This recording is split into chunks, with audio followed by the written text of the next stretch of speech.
La metodología de las 5 S nació en Toyota en los años 60, en un entorno industrial y con el objetivo de lograr lugares de trabajo mejor organizados, más ordenados y más limpios de forma permanente para conseguir una mayor productividad y un mejor entorno laboral.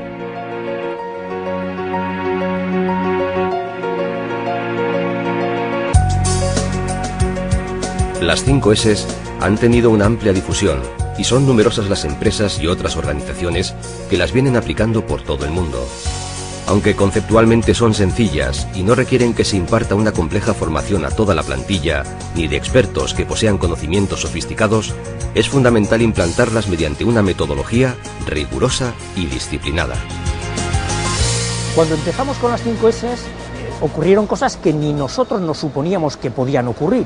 En este caso yo creo que uno de los más importantes es que permite alcanzar o acercar el concepto de calidad a todas las personas de la organización, a las personas que trabajan, ¿no? El proyecto 5S en ECO sirvió para iniciar un cambio cultural dentro de la organización. En Microdeco consideramos las 5S como una disciplina básica para afrontar cualquier otro proyecto empresarial. El incorporarnos a las 5S fue una apuesta de lo más importante que hemos hecho como centro, porque entendemos que es una formación complementaria que se da al alumnado y que le va a servir para el día de mañana en el puesto de trabajo. En Euskalit, de acuerdo con nuestra misión de promocionar la innovación y mejora de la gestión, nos sumamos en 1997 a esta corriente y desde entonces hemos trabajado en impulsar la implantación de las 5 S en empresas industriales y de servicios, hospitales, centros educativos, asociaciones, etc.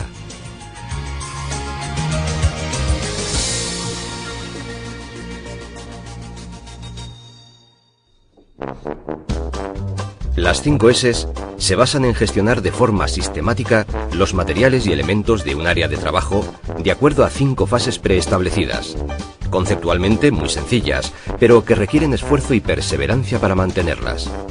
Nos ayudará a explicar cada fase nuestro amigo el cocinero. Imaginemos para ello su puesto de trabajo, una cocina, un lugar con el que todos estamos familiarizados.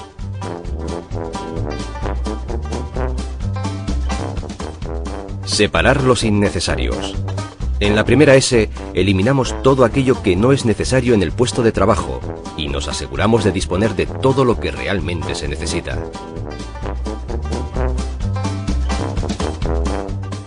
En la segunda S se establece un lugar para cada cosa y se sitúa cada cosa en su lugar.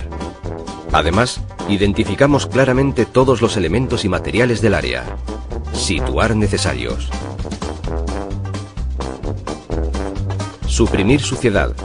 Se identifican y eliminan los focos y fuentes de suciedad y se ejecutan las acciones necesarias para que no vuelvan a aparecer. Señalizar anomalías. Con la cuarta S ponemos elementos de control para detectar situaciones irregulares o anómalas.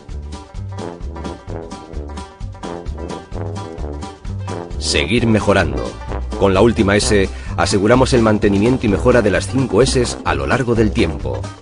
La implantación de cada una de las 5 S se lleva a cabo siguiendo 4 pasos. En el primer paso, preparación, estudiamos y nos formamos con la metodología, se aprenden los conceptos y se planifican las actividades. En el segundo paso, pasar a la acción, saldremos de caza, lo que en nuestra metodología llamaremos safari, para buscar e identificar innecesarios, suciedad, necesidades de identificación y ubicación, etc. En el tercer paso, se analizan y se decide en equipo las propuestas de mejora que a continuación se ejecutan. Y en el cuarto paso, se documentan las conclusiones que se han establecido en los pasos anteriores.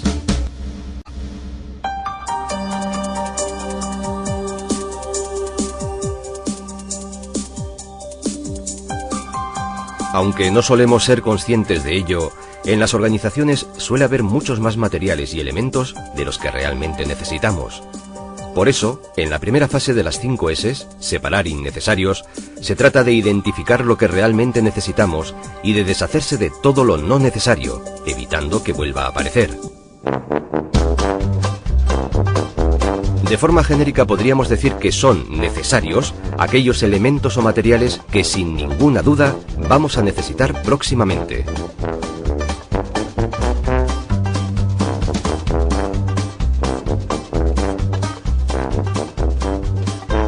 Y son innecesarios innecesarios aquellos que no tenemos previsto utilizar en un futuro o en un plazo concreto. Para la elección de los elementos necesarios e innecesarios, lo más importante es preguntar a la persona que está ocupando el puesto de trabajo, que es justamente el que más sabe. Nuestro principal problema era que teníamos mucha documentación duplicada, triplicada. Era muy difícil encontrar algo que se requería en ese momento. Bueno, pues esto es una zona que anteriormente se utilizaba como trastero. Se almacenaba todo lo que no servía para nada. Todo el mobiliario que no servía para nada se iba acumulando aquí durante años.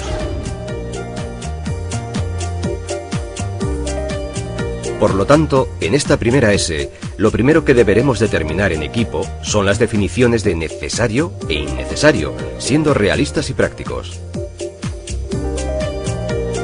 Estas definiciones serán la base con la que saldremos de Safari a identificar los elementos necesarios e innecesarios, etiquetándolos claramente y analizando la causa de su aparición. Basura, duplicados, elementos sin utilidad. Deberemos ser críticos y conservar únicamente aquello que realmente necesitamos.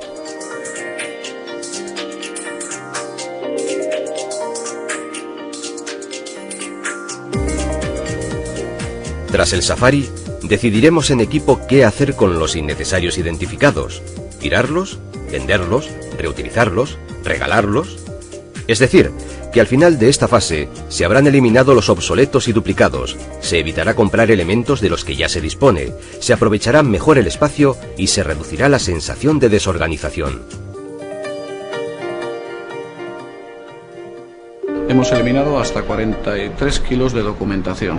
Tuvimos que desalojar cerca de 30 toneladas de chatarra. Aquí se sacaron 2 camiones llenos de innecesarios. En este centro educativo se habían ido acumulando cantidad de materiales obsoletos. Lo primero que hicimos es decidir las herramientas necesarias para impartir nuestro ciclo y todo lo demás lo tiramos.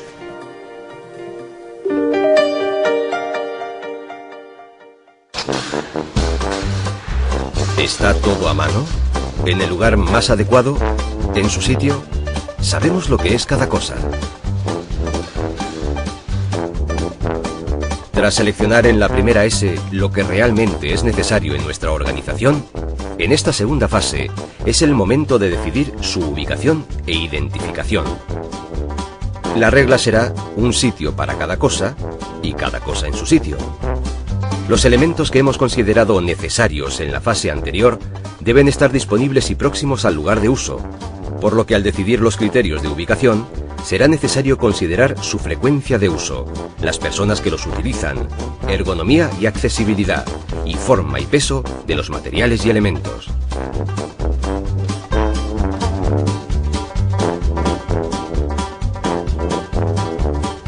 Además, esta segunda S supone aplicar un nombre para cada cosa y cada cosa con su nombre, por lo que todo deberá estar claramente identificado.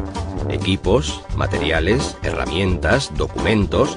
La identificación debe ser clara y evidente, mediante señales, carteles y etiquetas.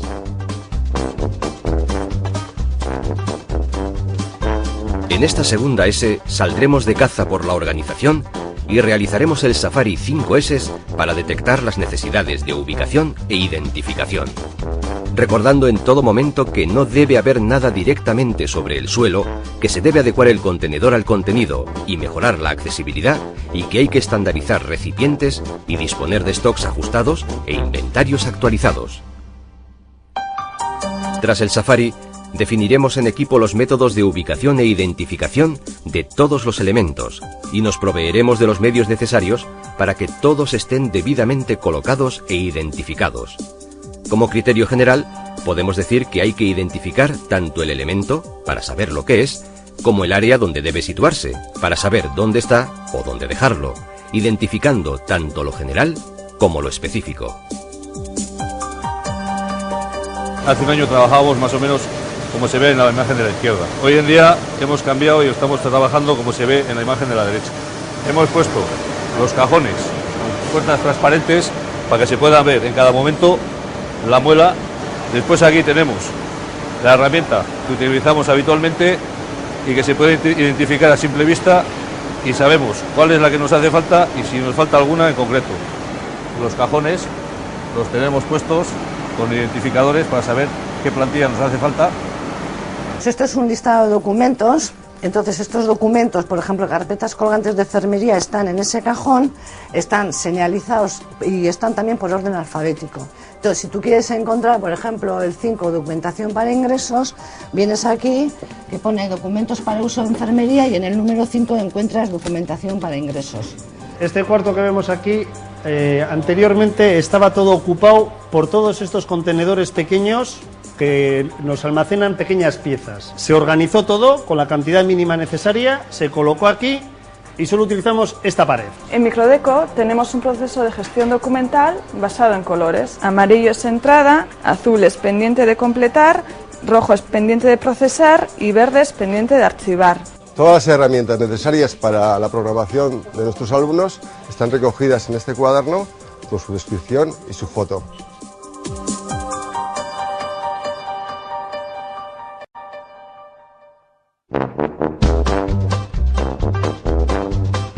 La suciedad en el puesto de trabajo disminuye la motivación, complica los procesos operativos de trabajo, aumenta los riesgos y puede ser un obstáculo para asegurar la calidad de los productos. No es más limpio quien más limpia, sino quien menos ensucia. El objetivo de esta tercera S es el de mantener limpio el puesto de trabajo, basándose sobre todo en la eliminación de las fuentes de suciedad. Roturas, fugas, derrames, zonas de acumulación de materiales y documentos.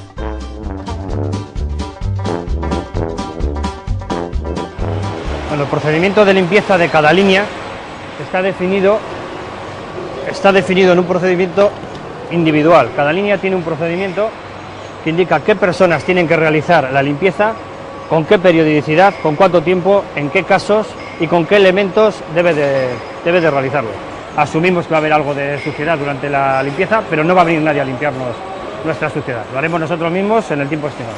Aquí tenemos detallados los procedimientos de limpieza, con los cuales, entre todos, mantenemos el puesto de trabajo en perfecto estado y limpio. En el contexto de las 5 S's, la limpieza va más allá del propio acto de limpiar.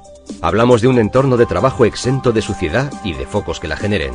Además, la limpieza no debe considerarse como tarea de otros, sino como una actividad más de todas las personas del área, sin distinción de cargo o cualificación.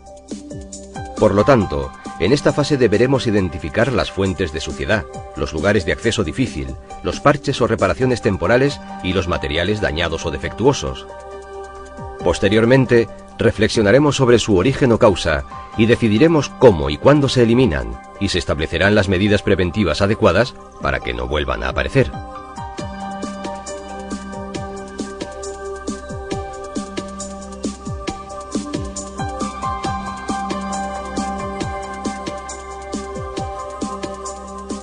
Antes el aceite siempre se escurría por el suelo, y ahora pues pusimos las bandejas y ahora se ve todo limpio, bien. Antes lo teníamos directamente en los casilleros, con lo cual teníamos una fuente de suciedad. La hemos eliminado poniendo estas bandejas que son fácilmente limpiables. Más importante que limpiar es tratar de no ensuciar. Entonces, en el procedimiento de barnizado se adquirió el protocolo de forrar la mesa con papel, y una vez que el papel estuviera ya bastante usado, bastante sucio, se retira y se gestiona con los residuos, con los demás residuos sólidos.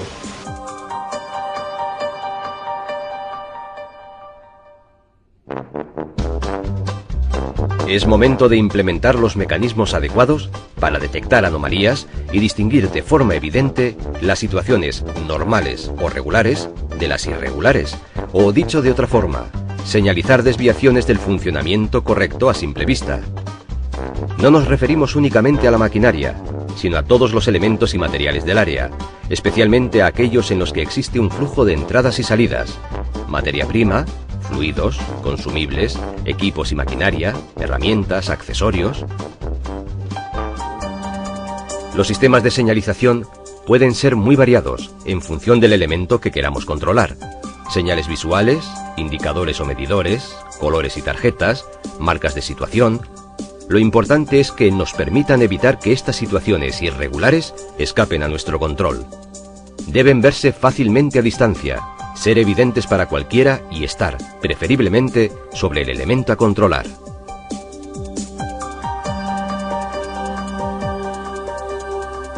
Si yo vengo a buscar un libro en concreto, vemos que los libros tienen una ficha. Si alguien retira ese libro de ahí, lo que hace es colgar la ficha que tiene el libro, de forma que si alguien viene a buscar el libro y de entrada ve que hay una ficha aquí y es el libro o catálogo que está buscando, lo que no va a hacer es perder el tiempo en esa búsqueda. Aquí, por ejemplo, veríamos como falta un cubo, creo yo, porque tenemos identificado la marca del cubo en verde, que es un residuo, y pues no está. Cuando vamos a meter una hornada siempre hay que comprobar que esté en condiciones óptimas de trabajo. Entonces, para que sea un control sencillo, simplemente identificamos en qué franja tiene que estar la aguja para que esté en un perfecto funcionamiento. En esta zona se almacenan todas las torquecillas y, como podéis ver, tenemos una línea que nos dice y nos determina la cantidad mínima a la que tenemos que llegar.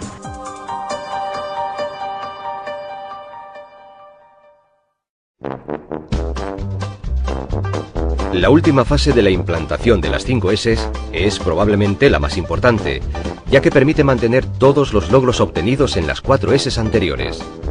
Su objetivo es afianzar los nuevos hábitos de trabajo y actuar con disciplina para evitar la vuelta a la situación anterior. La herramienta principal de esta fase es la auditoría 5S, un examen periódico con el que se comprueba el cumplimiento de lo hasta ahora implantado. Las auditorías es el elemento que al final te va a permitir que no decaiga la intensidad con el tiempo y que las personas no cesen su actividad. Aquí tenemos detallado el panel de las 5S, en el cual vemos en cada fase un antes y un después de cómo están quedando las cosas en la sección, en el puesto de trabajo. Como apoyo, utilizaremos listas de chequeo y analizaremos la evolución de los indicadores establecidos que nos permitirán priorizar las mejoras. Bueno, cuando empezamos con las 5S hacíamos una auditoría prácticamente a la semana. Actualmente hacemos una auditoría mensual y además lo hemos incorporado como uno de los indicadores del panel que tiene cada equipo autogestionado. Las desviaciones que detectemos servirán para que el equipo, tras analizar sus causas, proponga y ejecute las acciones correctoras y preventivas necesarias. Las 5S están muy bien, el orden, la limpieza, pero todo eso no vale de nada si luego no se consolidan las 5S con la disciplina y el hábito.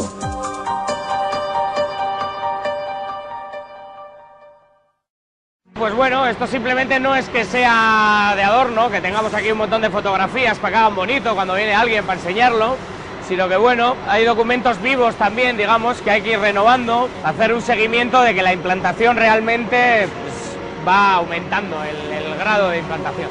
La elección del área piloto es importante porque necesitas ver resultados rápidos y que se pueda expandir claramente a toda la empresa y que influya en la motivación hacia todo el personal.